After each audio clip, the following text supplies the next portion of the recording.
Hi folks, welcome to the Prepared Homestead. This is Travis. Thank you all for stopping by to watch. There's a lot of news going on, a lot of stuff, and I'm going to cover, it's probably going to be a lot of things all over the place, but want to cover a lot because, well, there's a lot going on, okay? And we know that. It's a lot of crazy stuff. Now, I know a lot of you get really tired of me talking about the weather.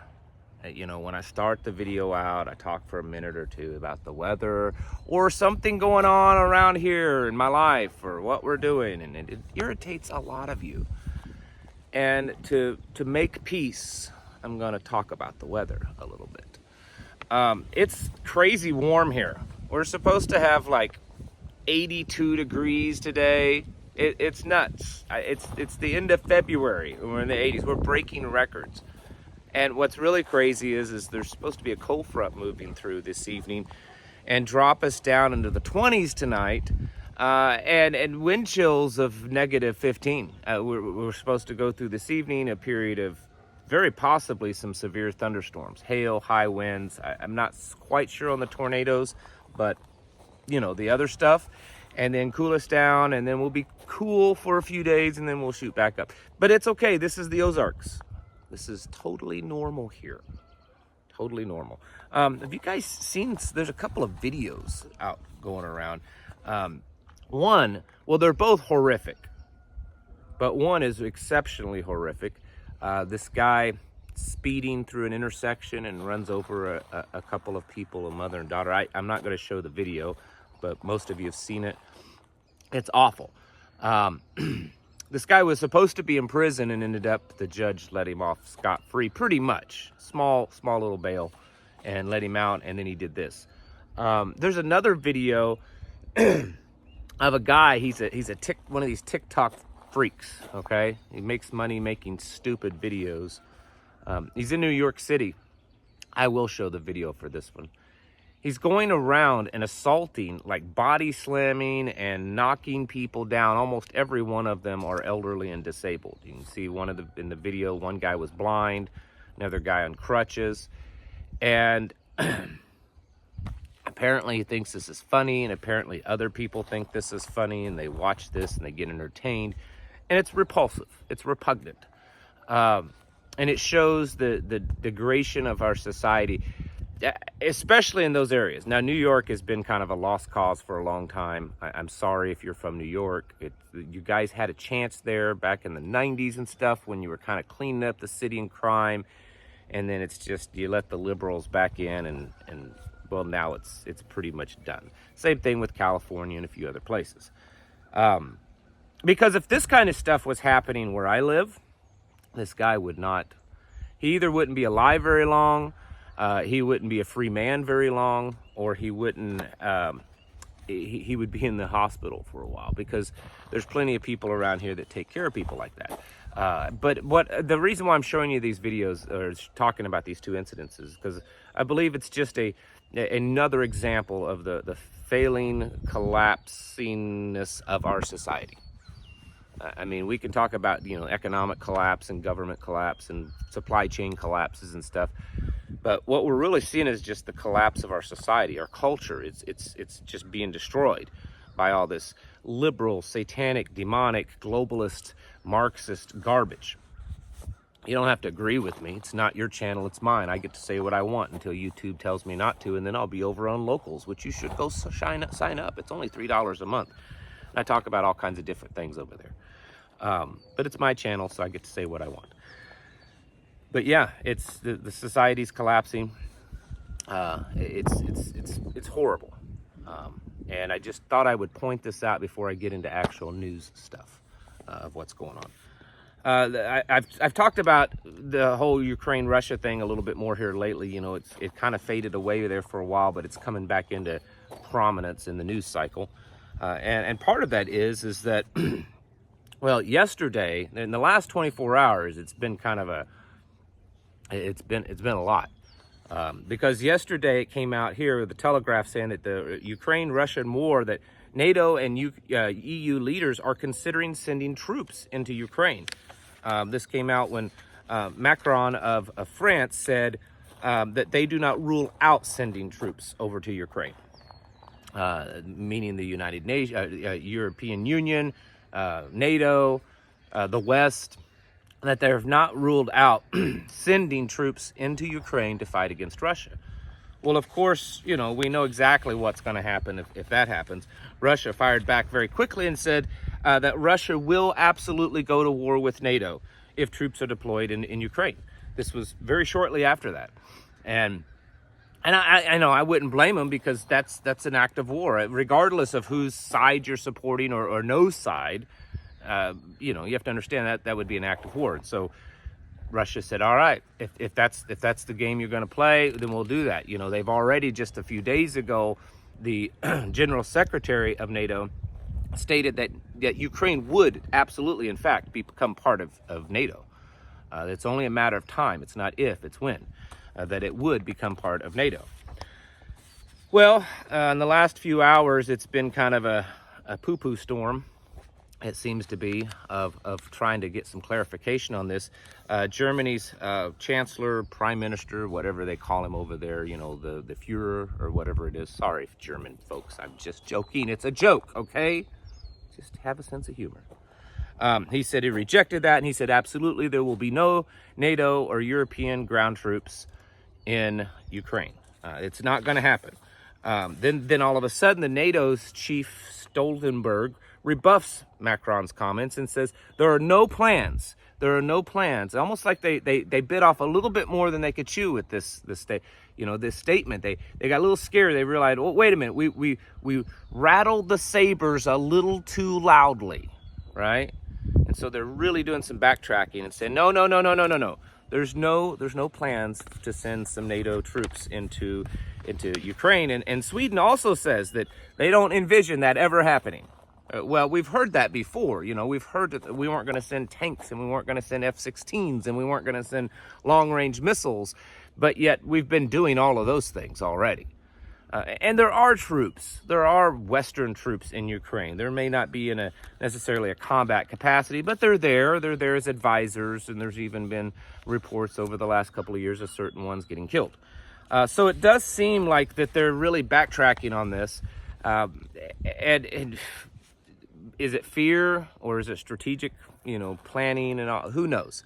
But definitely things are heating up. Russia, China, and Iran say that they are going to conduct some joint military exercises in the Middle East. We've already said, some people are referring to these three as the axis of evil, maybe thrown in North Korea, or it's just the other side.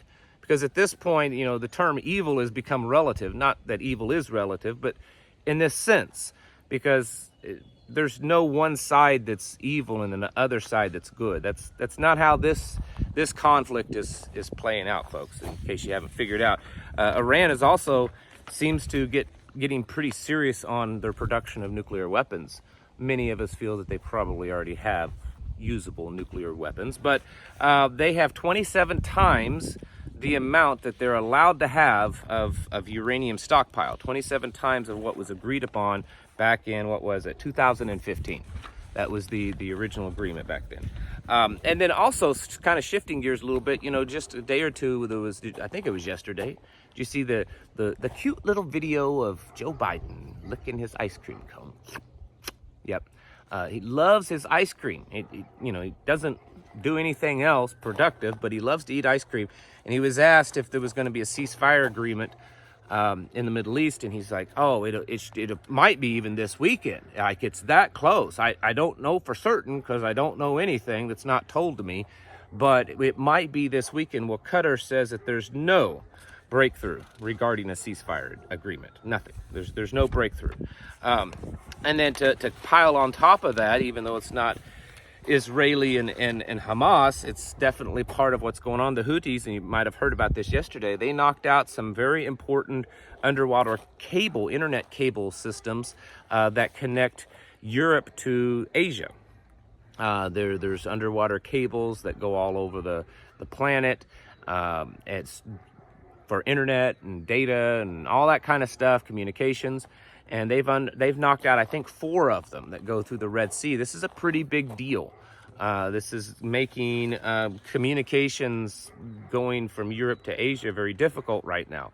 And there's a lot of countries that could go to war over something like this. This is a major infrastructure, and you know, damaging a nation's security with something like this. So that's a pretty big deal.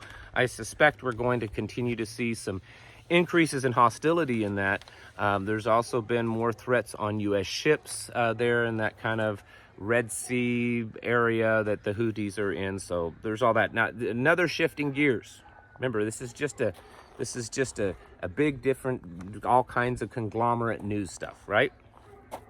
I made no sense there, but I think you got it. Queensland, Australia has their Supreme Court there has ruled that COVID pokey poke mandates that happened during the craziness ended up being an unlawful and breach of human rights. Yeah. So all the people that was forced to get that kind of stuff, and it was deemed to be, I mean, and Australia saw some of the worst. It was crazy in Australia. Remember that? You know, the people that, a nation that was pretty much built by a bunch of criminals and has been known up until maybe 2020 as being the toughest and roughest and last wildness of the planet. They succumbed very quickly to the government, and it was pretty sick what happened. And I'm not putting Australians down. I know I have many Australians that watch this channel. Please do not think that I'm criticizing you as a people. I'm criticizing your government and how everything just went from, at least from America's perspective. You know, we were still looking at Australia as a bunch of crocodile Dundees down there, and then all of a sudden, you know, I mean, you know what I'm saying. The point to all of this is that there's a lot of stuff going on. The whole European theater there with the war is increasing. The Middle Eastern theater is increasing. China cracks me up. They're out here trying to play themselves as neutral and this bearer of peace, trying to go around and make peace negotiations and try to buddy up with us and say, oh no, we're still your friends, while they're obviously overtly working with you know, Russia and Iran and North Korea opposing us. It's crazy. They're really trying hard with this little psyop, and it amazes me that there might still be people that are falling for it. North Korea is increasing their shipments of arms to Russia, and several other things going on. And we basically, I just say these things in the news not because it's really going to change your life, but hopefully because it's going to push you and encourage you to become more prepared, right? To get out there and do more, to get your food ready, gardens, food production, animal production, water, as self-sufficient as possible, okay? As self-sufficient as possible, and then start working outward there. People in your community, building relationships with them, encouraging them, trying to figure out solutions, mutual aid type of agreements between you and your neighbors. You know, if bad things happen, we will come to your aid and you will come to our aid, and we'll work together and we'll barter. That's really what communities have always been in the past, and then we should rekindle that. Only because of this modern globalism and modern, you know, government nanny state system has that changed, because we've stopped depending on each other and our neighbors when we're now, you know, as a society depending on government and corporations, and that's disgusting, and we shouldn't do that. It's repugnant.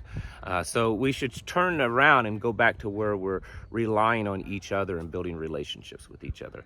And when we're doing that, along with our own personal preparedness and our own mental preparedness, and most certainly our spiritual preparedness, where we're spiritually ready for the spiritual warfare that's taking place in this world today, then we're going to be way better off, folks. A lot more better off.